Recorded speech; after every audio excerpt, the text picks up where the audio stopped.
So, when you hear the word civilization, what's the first thing that pops into your head? Is it giant pyramids, massive cities, maybe the invention of writing? For a long time, we've had this kind of checklist for what counts as a civilization. But what if that entire checklist is, well, just wrong? We're about to take that old idea apart using some really fascinating modern data. And trust me, the answer is going to change the way you look at history. Believe it or not, our whole story starts with something you probably use every day. On the left, that's our world. Digital spreadsheets, databases, basically how we organize everything. And on the right, that's a clay tablet and a reed stylus. Yeah, it looks ancient, but 5,000 years ago, this was the most sophisticated data management tool on Earth. It was, for all intents and purposes, the world's first spreadsheet. And it wasn't for poetry, it was for running the show. So yeah, let's zoom in on that 5,000-year-old spreadsheet. We're talking about cuneiform, one of the first writing systems ever, created by the Sumerians way back in ancient Mesopotamia. And here's the kicker. It wasn't invented to write epic poems or sacred texts. Nope. It was born from pure bureaucratic need. As society got bigger and more complicated, they just needed a way to keep track of stuff. And the way it evolved is just brilliant. It started out as simple pictographs. A drawing of a barley stalk actually meant a stalk of barley. Pretty straightforward. But drawing pictures all day is really slow. So over time, these drawings got streamlined into these abstract wedge-shaped marks. That's actually where the name cuneiform comes from. But the real game changer was the final step. The symbols started to represent sounds. Suddenly, you could write down spoken language. They went from just drawing things to actually writing down thoughts. For thousands of years, nobody knew what these tablets said. And cracking that code was a huge deal. This quote here just perfectly captures that eureka moment. In 1872, an assistant at the British Museum, George Smith, was translating a tablet when he realized he was reading a story about a massive flood, one that sounded a lot like the story of Noah's Ark. He was so completely blown away that he, and I'm not making this up, jumped up and started taking his clothes off right there in the museum. That's how profound these discoveries were. And you see, while it started as a way to track sheep and grain, cuneiform exploded into something so much bigger. It became the hard drive for their entire culture. They used it to write down detailed legal codes, epic stories like the Epic of Gilgamesh, the world's first great work of literature, and even incredibly precise astronomical charts tracking the movements of planets. But a tool this powerful doesn't just appear out of nowhere, right? It was created to solve a massive problem. The problem of managing something totally new in human history, the city. And we're not talking about just any city. We're talking about one of the world's very first megacities. So let's go there. Welcome to Uruk. Today it's in Iraq, but 5,000 years ago, this was one of the biggest, most important spots on the entire planet. This is where urban life, as we kind of know it, really got its start. And no surprise, this is where archaeologists found the oldest cuneiform tablets. To get a handle on civilization, you have to understand a place like Uruk. And the scale of what they were doing here, it just boggles the mind. Just look at this number. To build only the final outer layer of the main temple's platform, it's estimated it took 1,500 people working 10-hour days for 5 years straight. Think about that. This is not a community barn raising. This is massive, state-level organization of labor on a scale nobody had ever seen before. So what were all those people building? Well, at the very center of Uruk stood the White Temple. It was perched on top of a 40-foot-high ziggurat, basically a man-made mountain of mud bricks that you could see for miles around. And this wasn't just a church. It was the command center for a government run by priests, a theocracy.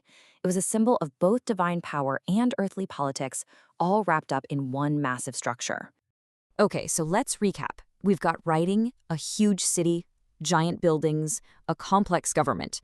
I mean, this seems to tick all the boxes, right? But that's where we hit the really big question. What are the boxes? And are we even using the right ones? So, out of all these things, which one is the essential ingredient? Is there some universal checklist we can just apply to any society throughout history and say, yep, that's a civilization, or that one doesn't quite make the cut? For a very long time, we thought the answer was yes. And here it is, the classic 10-point checklist from the very influential archaeologist V. Gordon Childe. It's got all the stuff we've seen in Uruk: cities, big buildings, a ruling class, writing, you name it. For decades, this was pretty much the definition you learned in school.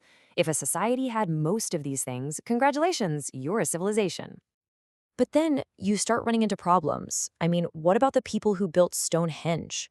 They clearly had monumental architecture, and they were obviously a complex society, but they didn't really have a state system or writing, at least not in the way we usually think about them. So, are they not a civilization? All of a sudden, that neat little checklist starts to feel a bit shaky, maybe too rigid for the messy reality of human history. And this is where things get really interesting. We're going to pivot from that old way of thinking to a completely new data-driven approach. What if, instead of just using a checklist, we could statistically analyze hundreds of societies to see which of these traits actually cluster together? Well, that is exactly what a researcher named Nikolai Creighton did. He took this huge database covering 186 different societies from all over the world, from different time periods, and he analyzed how 10 different features of complexity related to each other, things like writing, cities, government, and so on. The goal was to figure out which traits are just, optional extras, and which ones are the real foundation. And boom, here are the results, and they could not be clearer. Just look at that first bar. The statistical link between having a political hierarchy, a state, and having social classes is 0.72. Now, if you're not a stats person, just know this. That is a very strong connection. It's way stronger than the link between, say, writing and having a state. This right here is the smoking gun. So here's the big takeaway. The two things that are most tightly linked, the two traits that almost always show up together, are a complex political system, a state, and a society that's divided up into distinct classes. It seems that for the most part, where you find one, you are almost guaranteed to find the other. They're like two sides of the same coin. But, and this is super important, it's not a perfect 100% rule. The data also turned up these fascinating exceptions, these paradoxes that break the old checklists. You had some societies with clear social classes but no strong centralized state. And then you had these huge nomadic empires with really complex governments, but pretty weak class structures. History, it turns out, isn't a simple straight line. It's got all these different pathways. Okay, so this brings us right back to where we started. If the real core of this civilization thing is about political and social hierarchy, then where do writing in big cities, the things we always thought were essential, fit into the picture? Well, the data is pretty blunt about it. The connection is much weaker. There are tons of examples of highly complex societies with sophisticated states that never developed writing. I mean, think about the Inca Empire in South America, a massive, incredibly organized empire, no writing system. So writing is obviously common and super useful, but the data shows it is not a prerequisite. It's not essential. So after we've tossed out the old checklist and looked at what the data actually says, what are we left with? What are the real, true foundations that these incredibly complex societies are built on? Well, Creighton's study gives us a new, much simpler definition to work with. Instead of that long list of features, he suggests we should focus on the social structure itself. He defines a civilization as, simply, a complex society with 3 or more distinct classes. See how that shifts the focus? It's not about what a society has, like writing or temples, but about what a society is, how its people are organized relative to each other.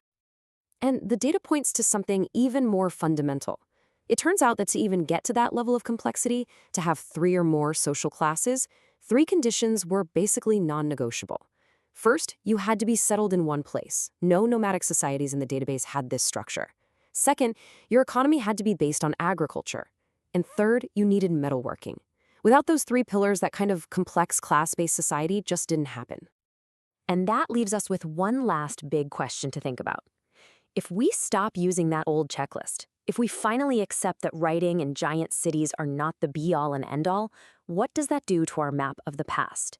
How many complex, amazing, and important cultures have we accidentally ignored or written off just because they didn't happen to fit our old, narrow definition of what a civilization is supposed to look like?